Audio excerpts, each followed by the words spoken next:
For mid-size sedans, there is no more important car than the Toyota Camry. It's the #1 selling car in America and very popular in Canada as well. So for 2018, this is a big deal because they changed the entire car from the ground up, a brand new architecture. We're here in Prince Edward Island to find out more about it.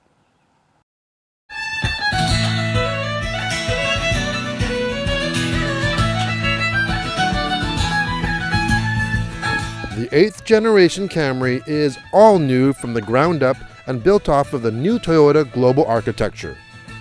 I remember seeing this new Camry at its debut this year at the North American International Auto Show, and I could barely believe my eyes. It just looked too cool to be a Camry. This design is a radical departure from what most are used to seeing in a Camry. It has an aggressive, sporty look. That's right, those two words did come out of my mouth describing a Camry. It's now lower, longer, and wider than the outgoing model, and now comes in two distinct looks. You can go for the luxury look, which has a real nice, cohesive, premium upscale design, or you can go for the sport look with the blacked out grille and sports front end with an optional two-tone paint job on the top model. Either way you go, this is not your daddy's Camry anymore. Just look at that hood with its scalloped edges, the LED lights, the 19-inch rims on this model. The last Camry design was a little bit edgy compared to its predecessor, but nothing close to this one. It's not just a look that you say, it's not bad, it's alright. You can actually say, man, this is a good looking car. One word. Wow.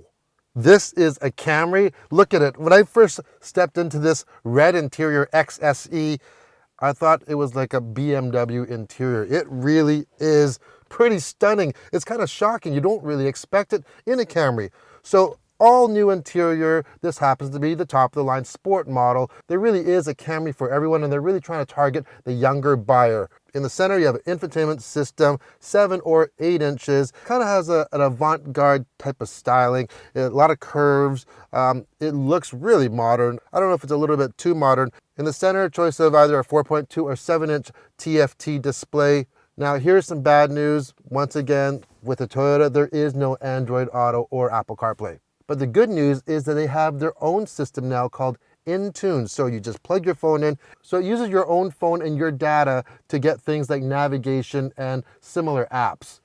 Over the course of the day, we've driven this Camry about 600 kilometers, and these seats are very supportive, very comfortable, lots of room, front and back. If it gets cold, there is heat in these seats, but only in the front. Standard heated seats in all the Camrys. Heated steering wheel, nah, not available yet. We mentioned the Camry is all new, so it wouldn't be complete without new powertrains. You have gas engines, you have a new hybrid. We're going to concentrate on the gas today. So first of all, brand new 4-cylinder, 2.5 liter, putting out over 200 horsepower, 203 to be exact, and then a 3.5 V6, putting out over 300 horsepower, just like 301, I think. All the models other than the hybrid get a brand new 8-speed automatic transmission. So you put all that together and you get better fuel economy, 15% on the 4-cylinder, 5% on the V6, really decent. So how does it drive? Well, first of all, the 4-cylinder, I would not discount that if I were you. It's got a lot of power. It's a raring to go engine, very, very light feeling, and the whole car feels a lot lighter than, right now we're driving the V6. Not to say the V6 is bad, but the 4-cylinder really is quite sporty. And let's talk about sporty. There are sport models with the XSE, the SE, and then there are more luxurious models like we have right now, which is the XLE. Everything together is great, but I think one of the stars of the show really is the platform. This is going to sound like a broken record because all the manufacturers are coming out with new platforms that are stiffer and they're more capable. This one really does shine though. It's stiffer, you have a new rear suspension, and really, it rides so sophisticated.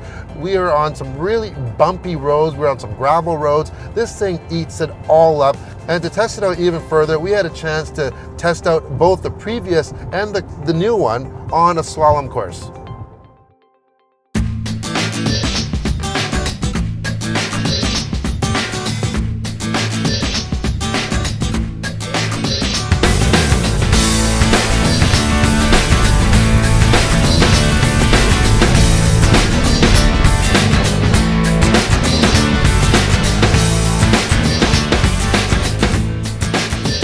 Okay, now we're in the new one. Let's see. Well, first of all, off the line torque. I got some things flying around. What a difference! Part of the brakes. Wow. There is so much contrast between the previous generation and this one. Here we go. A little higher speed this time.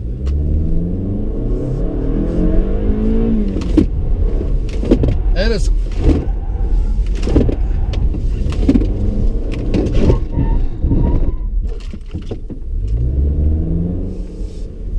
kind of wet too. Wow. In addition, with new soundproofing and insulating technologies, the Camry has even less vibrations and is quieter than the outgoing model. The new platform also has a lower center of gravity, improving handling and better visibility due to a lower hood and placement of the A-pillar.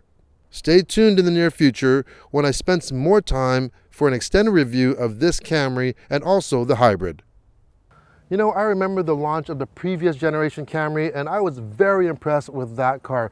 It was so capable. We even took it on the track, a NASCAR track in Charlotte, North Carolina. This is definitely not your dad's Camry anymore, and they really have made a kind of a spot for younger Camry buyers with that sport package. By far, this is the most dynamic and engaging Camry ever, and as long as people continue buying sedans, this is going to remain top of the list. If you liked the video, hit the thumbs up, and if you want to see more everyday reviews, hit the subscribe button. Thanks for watching.